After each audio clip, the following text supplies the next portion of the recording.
Have you ever just stopped and wondered, what's really driving my decisions? Beneath the surface. Well, deep inside all of our minds, there are these invisible scripts. They're these powerful psychological forces that shape literally everything, from how we sleep, to how we act online, to how we see the world. So today, let's dive in and decode some of those hidden scripts together. So here's a central mystery we're going to unravel. You've got the friend who functions perfectly on 6 hours of sleep. You've got the person who never, ever posts on social media. And then you have that person who just seems to have it all figured out way too early. These might seem like totally random quirks, right? But they're not. They are all connected by these powerful, unseen psychological patterns. And by the end of this, you're going to see exactly how.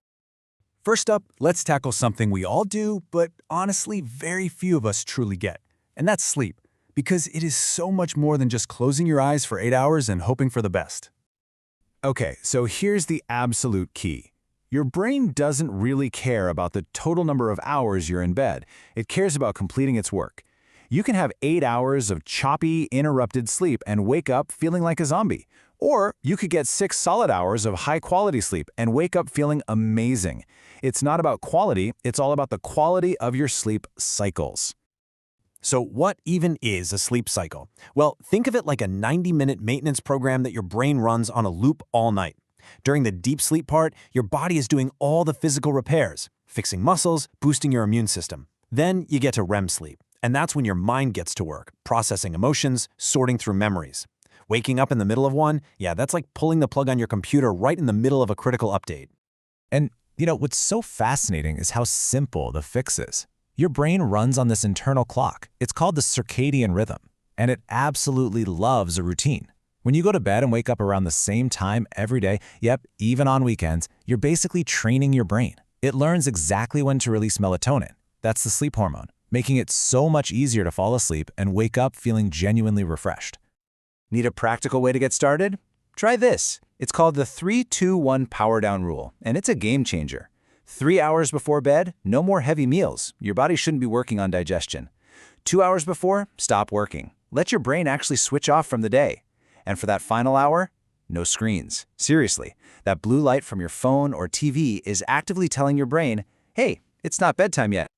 So, to wrap this section up, the trick is to work with your biology, not against it.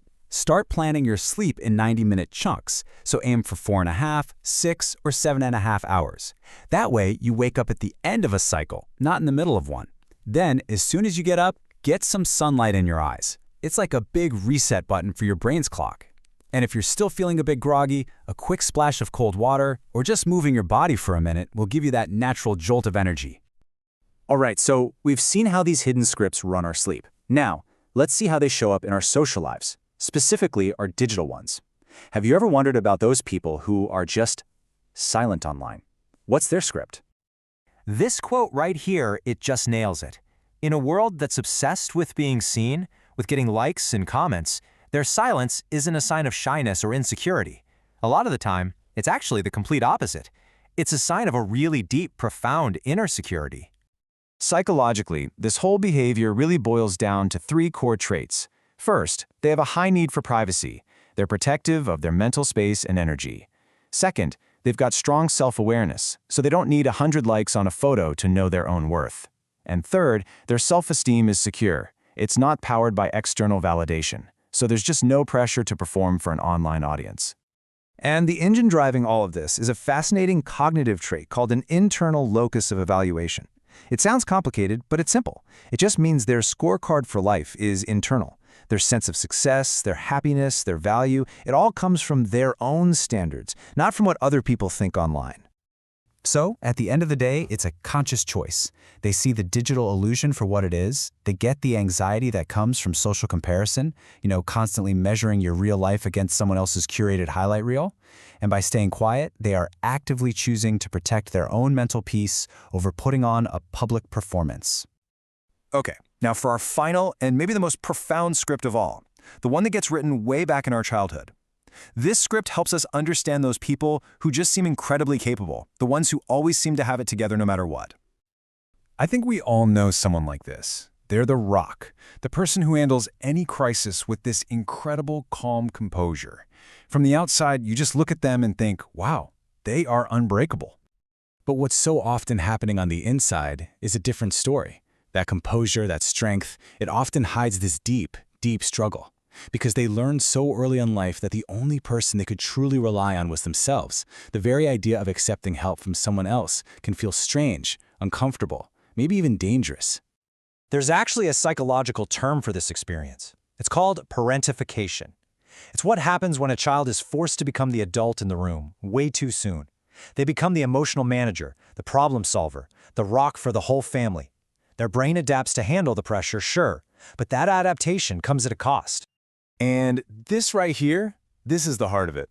That incredible strength we admire so much, it's not some personality trait they were just born with. No, it's a survival mechanism. It's a suit of armor they had to build because, in their world, there was simply no other choice. And this early script leaves a lasting imprint. They develop this fierce I-can-handle-it independence. Their nervous system can actually learn to associate rest and calm with danger, making it incredibly hard to ever truly relax. They get really good at reading other people, but they keep their own heart guarded. And maybe most poignantly, they often feel this crushing guilt for having any needs of their own. Okay, so we've looked at the hidden scripts for our sleep, for our online selves, and for the strength we developed in our past. So what does this all mean when you put it all together? When you really look closer, you start to see that the real story isn't just about the number of hours you sleep. And it's not really about how many photos you do or don't post online. And it's not even about the outward appearance of the strength you show to the world. The real story, the one that truly matters, is what's underneath all of that. It's the invisible script. It's that psychological programming from your biology, your self-concept, and your personal history that is quietly but powerfully directing your every move. And so that really leaves us with one final, pretty powerful question to think about. Now that you know how to look for them, what invisible script is running your life?